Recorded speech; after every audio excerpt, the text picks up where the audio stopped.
tengah isu ambalan, kedaulatan, dan retorik politik, realitinya jauh lebih kompleks. Siapa sebenarnya berada di posisi lebih kuat, dan mengapa momen ini menjadi titik balik yang jarang dibicarakan? Mari kita bongkar fakta yang tersembunyi di balik diplomasi. Pada 11 Februari 2026, sebuah adegan yang syarat ironi berlangsung di hadapan mata rantau ini. Timbalan Perdana Menteri Malaysia, Datuk Seri Fadilah Yusof, terbang ke Jakarta bukan untuk bercuti, bukan sekadar menghadiri mesyuarat rutin. Beliau datang dengan satu misi yang jauh lebih mendesak, memohon agar Indonesia tidak memotong bekalan arang batu kepada Malaysia. Ya, Anda tidak tersalah dengar. Negara yang sama yang menuntut blok ambalan. Negara yang sama yang enggan menggunakan istilah Indonesia bagi perairan yang dipertikaikan. Negara yang sama yang pernah menegaskan akan melindungi setiap inci Sabah, kini hadir ke Jakarta dengan tangan terbuka, meminta kerjasama. Inilah yang saya sebut sebagai karma. Sebelum kita pergi lebih jauh, jika Anda percaya kisah sebenar hubungan Malaysia-Indonesia ini wajar didedahkan, tekan subscribe. Buktikan bahwa kebenaran lebih utama daripada propaganda. Indonesia baru saja mengumumkan bahwa mereka akan mengurangkan pengeluaran arang batu tahun ini kepada sekitar 600 juta ton. Itu bermakna penurunan sebanyak 24% berbanding pengeluaran tahun lalu. Mengapa langkah ini diambil? Karena Indonesia mahu meningkatkan harga arang batu di pasaran global dan pada masa yang sama memastikan kelestarian serta rizab negara mereka untuk masa depan. Ini adalah keputusan berdaulat. Indonesia berhak sepenuhnya menentukan bagaimana sumber asli mereka diurus. Namun keputusan ini menghantar gelombang kejutan ke seluruh negara yang terlebih Malaysia. Kenapa? Karena Malaysia mengimpor hampir keseluruhan keperluan arang batu mereka dan sebahagian besarnya datang dari Indonesia. Pada tahun 2023, Malaysia mengimpor 42 juta ton arang batu. Sebanyak 91% daripadanya berasal dari rantau Asia Pasifik dengan Indonesia sebagai pembekal utama. Tenaga Nasional Berhad, syarikat utility terbesar Malaysia, bergantung kepada arang batu Indonesia untuk menjana elektrik bagi jutaan rakyat Malaysia. Maka ketika Indonesia mengumumkan pengurangan pengeluaran, Malaysia panik.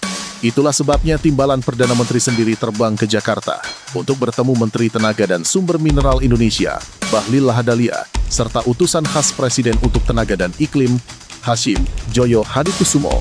Fadilah menyatakan, kami mahu mendapat kejelasan tentang perubahan yang berlaku dari segi dasar serta strategi di Indonesia. Kami berharap ini tidak akan menjejaskan bekalan arang batu ke Malaysia. Namun ironi ini belum selesai. Pada saat Malaysia memerlukan arang batu Indonesia, mereka juga memerlukan Indonesia untuk mencapai sasaran ekonomi mereka sendiri. Pada Julai 2025, kedua-dua negara bersetuju menyasarkan perdagangan bernilai 30 bilion dolar Amerika Serikat. Ketika itu, angka semasa berada pada 25 bilion dolar Amerika Serikat. Untuk mencapai sasaran itu, Malaysia memerlukan kerjasama Indonesia, bukan sebaliknya. Malaysia juga menyatakan minat untuk melabur di Nusantara, ibu kota baharu Indonesia di Kalimantan Timur. Proyek tersebut telah menarik lebih 4 bilion dolar Amerika Serikat dalam pelaburan sektor swasta setakat Mei 2025. Sarawak negeri Malaysia yang paling lantang menyuarakan kedekatan dengan Indonesia, mahu menjadi hub tenaga yang membekalkan kuasa kepada Nusantara. Saat ini, Sarawak sudah membekalkan 100 megawatt elektrik ke Kalimantan Barat melalui sambungan grid rentas sempadan. Timbalan Perdana Menteri Fadilah sendiri menyatakan bahwa Malaysia bersedia bergerak bersama jika ada permintaan daripada negara jiran. Bergerak bersama. Ungkapan itu adalah pengakuan halus bahwa Malaysia memerlukan Indonesia mungkin sama banyak, mungkin lebih daripada Indonesia memerlukan Malaysia. Dan inilah konteks yang sering terlepas pandang. Selama bertahun-tahun, ada segmen di Malaysia yang memandang rendah Indonesia. Ada yang mengejek ekonomi Indonesia. Ada yang meremehkan pembangunan Indonesia. Ada yang menganggap Malaysia lebih maju, lebih canggih, lebih berjaya. Tetapi realiti hari ini sangat berbeza. Indonesia ialah ekonomi terbesar di Asia Tenggara. KDNK mereka melebihi 1 triliun dolar Amerika Serikat. Mereka anggota G20 dan kini juga ahli BRICS. Dengan populasi sekitar 280 juta penduduk, pasaran domestik Indonesia sahaja sudah lebih besar daripada keseluruhan populasi ASEAN lain digabungkan. Indonesia mengawal laluan perdagangan strategik dunia, Selat Sunda, Selat Lombok, dan Selat Makassar. Dan yang paling utama, Indonesia memiliki sumber asli yang Malaysia perlukan, arang batu, minyak sawit, gas asli, mineral kritikal. Sebaliknya, Malaysia bergantung kepada impor untuk hampir semua arang batu mereka. Rizab minyak mereka semakin menyusut. Medan matang dan kekurangan penemuan baharu menyebabkan pengeluaran terus merosot. Jadi, siapa sebenarnya memerlukan siapa? Sekarang mari kita lihat apa yang berlaku di sebalik tabir. Perbincangan di Jakarta pada Februari 2026 bukan sekadar tentang arang batu.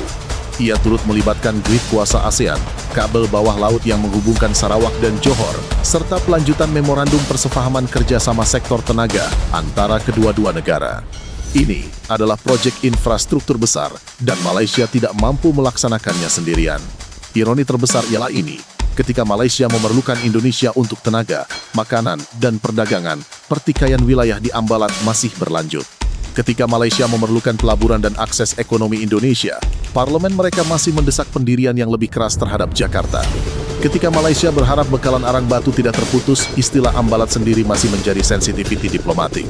Ini bukan diplomasi yang bijak, ini percanggahan yang nyata. Dan Indonesia memahami keadaan ini. Presiden Prabowo Subianto memilih untuk tidak mengeksploitasi kelemahan tersebut. Sebaliknya, beliau menghulurkan tangan persahabatan. Beliau berkata, kami berkawan dengan Malaysia, kami dari akar yang sama, itulah kelas, itulah kematangan, itulah kuasa sebenar. Kuasa sebenar bukan tentang memenangi setiap pertikaian. Kuasa sebenar adalah apabila posisi Anda begitu kukuh, sehingga Anda tidak perlu meninggikan suara. Indonesia hari ini berada pada posisi itu. Jadi apa pengajarannya? Malaysia perlu menyadari bahwa hubungan dengan Indonesia bukan permainan sifar. Kejayaan Indonesia bukan ancaman, ia adalah peluang. Sarawak sudah memahami hakikat ini, sebab itu mereka melabur di Kalimantan, sebab itu mereka membuka penerbangan terus ke Nusantara, sebab itu mereka berbicara tentang masa depan Borneo bersama Indonesia. Mungkin sudah tiba masanya Kuala Lumpur melangkah seiring dengan realiti baharu ini. Pada akhirnya, kisah ini bukan sekadar tentang arang batu, bukan sekadar tentang Ambalat, dan bukan sekadar tentang siapa yang lebih kuat dalam satu episode diplomasi. Ini tentang perubahan keseimbangan kuasa di Asia Tenggara, tentang bagaimana realiti ekonomi seringkali lebih lantang daripada retorik politik, dan tentang bagaimana negara yang bijak membaca zaman akan memilih kerjasama daripada konfrontasi. Hubungan Malaysia-Indonesia tidak seharusnya dibingkai sebagai persaingan siapa lebih hebat, tetapi sebagai kemitraan strategik dua bangsa serumpun yang masa depannya saling terkait. Dunia sedang berubah, pusat pertumbuhan sedang bergeser, dan keputusan hari ini akan menentukan posisi esok. Pertanyaannya sekarang bukan lagi siapa memerlukan siapa, tetapi siapa yang lebih cepat menyesuaikan diri dengan realiti baharu ini.